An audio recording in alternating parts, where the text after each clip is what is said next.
Hello and welcome to another video from Truckers World. Hope everyone's doing okay out there.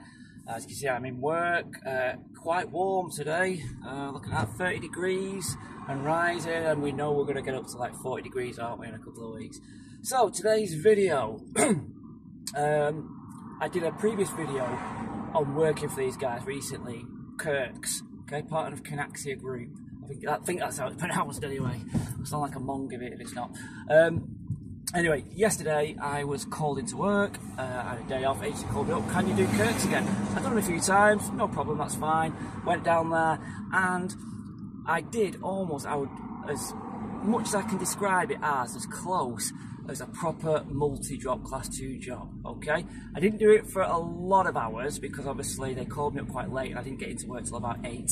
But I'll tell you now, it's definitely a taste of proper hardcore multi-drop. Okay. So let's start from the beginning and I'll give you a review and then obviously a breakdown of what I did throughout the day. So I got there at 8, I was given keys to a wagon, nice new Scania wagon. They said it was on the garage area, it wasn't, so I had to come and walk back a bit of a way. And it was already loaded within the little loading bay area which they have there. They give me a company phone. I'm aware of, you have to not scan, but you have to input when you get to a destination and get them to sign it through the phone, etc. Again, if you're a new driver, you wouldn't know about this. And they also made me fill out a lot of legal jargon paperwork. I've done some work for them, obviously, previously. I should have been on their books. I wasn't. So I had to fill out a lot of paperwork, sign a lot of stuff, all basically absorbing them of any responsibility whatsoever, all on my ass, simple as that. And that's fair enough, but this is why, as a Class 2 driver, you need to be on at least £12 an hour. You know, it just doesn't cut the mustard when you're on less than that, in my view anyway. So, doing a vehicle check out, you do it on the phone there, you have to take some pictures here and there, nothing too hard, it's all self-explanatory, absolutely, and obviously they are quite safety conscious that way, without a doubt, but it's up to you as a driver to obviously make sure that's implemented. The phone didn't have much charge, so I was struggling a little bit with a low brightness in the boiling hot weather, but I got through that, strapped up my load, etc, etc, and then I found out that, well, I knew this already, a lot of drivers might not know this, I was full to the brim, right to the back board, but I knew I needed a pallet truck just in case. They have electric pallet trucks here. So, it took another 25 minutes for the forklift drivers to help me out, shift some of the pallets forward because I couldn't get it on the back.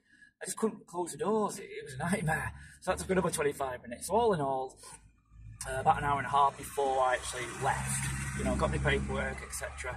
And I had 12 drops on, and later on 1 collection only, but so it's not a massive amount. A lot of drivers are going to be looking at me swearing, thinking, what, that's multi-drop, nowhere near it. I get that, but it's only because I started a little bit late. So, first drop, I was hoping after all that effort and sweating and strapping down, all that kind of bull that we do, for a bit of motorway miles, put in the first destination, 1.5 minutes to the first delivery. So I go to the first delivery, that's fine. Second delivery, another 2 minutes, I know what you're thinking. You might think, oh yeah, great this. Be done before you know it. Second delivery, I had a problem with the electric pump truck. It only had a little bit of charge, and every time you go to this place for me, they've got just a little bit of charge, 1 bar of that. And I don't know whether it didn't have enough power or what, but every time I was putting it in, and I was pressing the back button on the electric pump truck, it would go back, and then as soon as it met some resistance on the wheels, it automatically went forward again. So I was having a real nightmare, and you can't pull those things out. You can move them side to side with the forks, but you cannot pull them out. They weigh a ton. There's no manual override, nothing.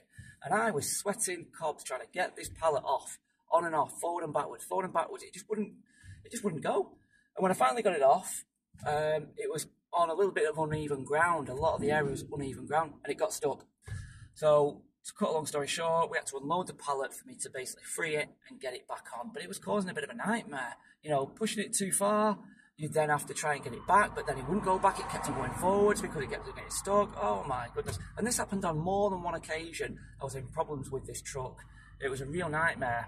It even got to a point where I was thinking, you know what, I'm not carrying on with like this. This is ridiculous. Because half of my drops required the pallet truck, okay? This is where the proper multi-drop stuff comes into, because these guys take bookings from anybody, and I was finding out as I was going along doing these drops, I was going to all sorts of little bits of workplaces. You know, one of them was basically drop on the pavement. You know, little village area, quite busy. Pulled on the side, obviously blocking a bit of traffic here and there. Get the pallet off onto outside a bargain store and leave it there. You know, it was proper like that. There was no kind of going into big warehouses, stuff like that, which you take for granted. Yeah, I was delivering to all sorts of little bits of places, and obviously I had to make sure on Google Earth, which I highly recommend, I've said this before, you know where you're going, know where the exits are, entrances are. I had to deliver to a garden centre, and there's several different places where cars can go, and you've got to be careful. So yeah, that was going on, a lot of multi-job and not much driving.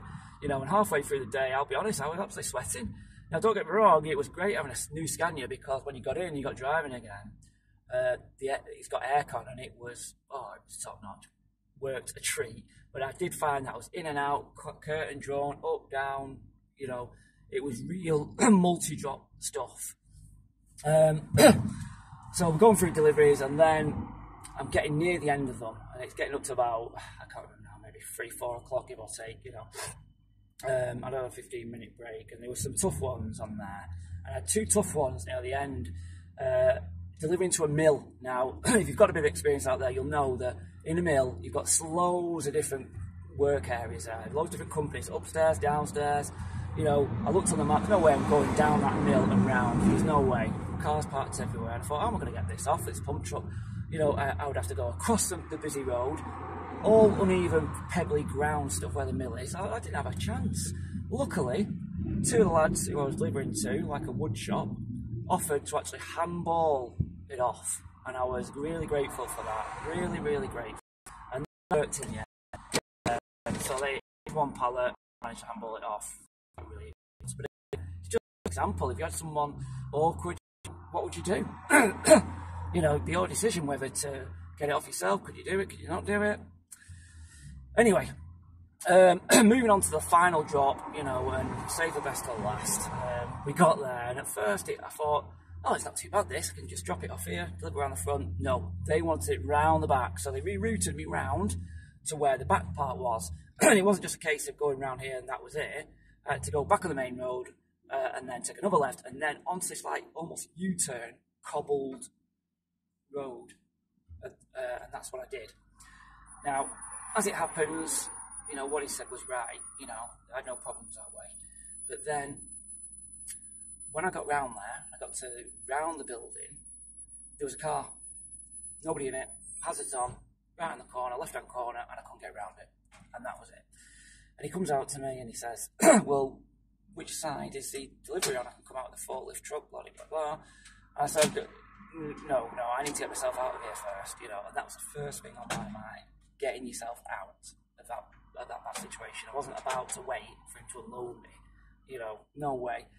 Luckily, somebody was waiting to come out, and he thought, right, I was blocking off completely this pebbled little U-turn area, and he asked him whether I could help back me up, and with the help of him and somebody else, I had to reverse back round into like a little church area and went round the front. And this is where it's very important as a driver to really lay down the law sometimes when you absolutely have to. And I went round the front, and I saw the guys, the owners, and I said, look, that car's parked there, I cannot get that delivery. I can't make that delivery around the back, I'm not doing it. It's unsafe, I can't get out. So it's either round the front here, I can drop it round the front for you, or that's it, I'm not doing it. And they knew, they did know that that wasn't going to happen. So yeah, I made the delivery, I was very reasonable, but that's a very important tip there for any new drivers out there. You know, if you're in that position, you've got to make it safe for yourself, and that just wasn't going to happen. It was ridiculous. And by that time, I was quite tired. I really was. I had my dinner.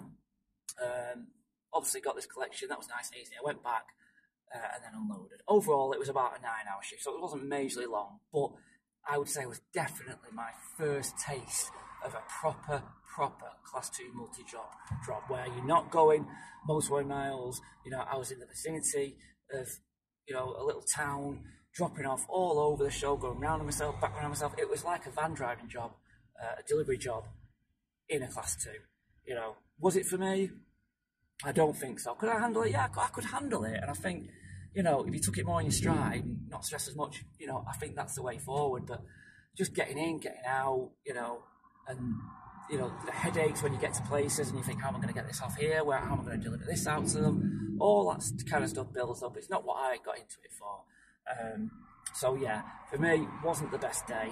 Definitely learned something, and I can tell you now, you know, if there's anything positive you can come from this, and this has also been said by a fellow friend of mine, and it's absolutely bang on. No matter what, if you get through it, it's all good experience. Simple as that. So that's my take on it. So there you go. There's my video, part 2 of working for Kirk's under the Canaxia group. There you have it. A little bit of an insight for you into the world of hardcore multi-drop. I tell you what, guys, Class 2s out there who do that all the time, I salute you without a doubt. Right, that's it for now. Hopefully another video coming on soon about some Class 1 work and also Class 2 work. And I will keep saying that I will be putting a video on there. I'm just waiting for the right time because, yeah, I would say it's almost impossible when you pass your test, but it's not impossible. But we'll get to that another time. Thank you for watching, and yeah.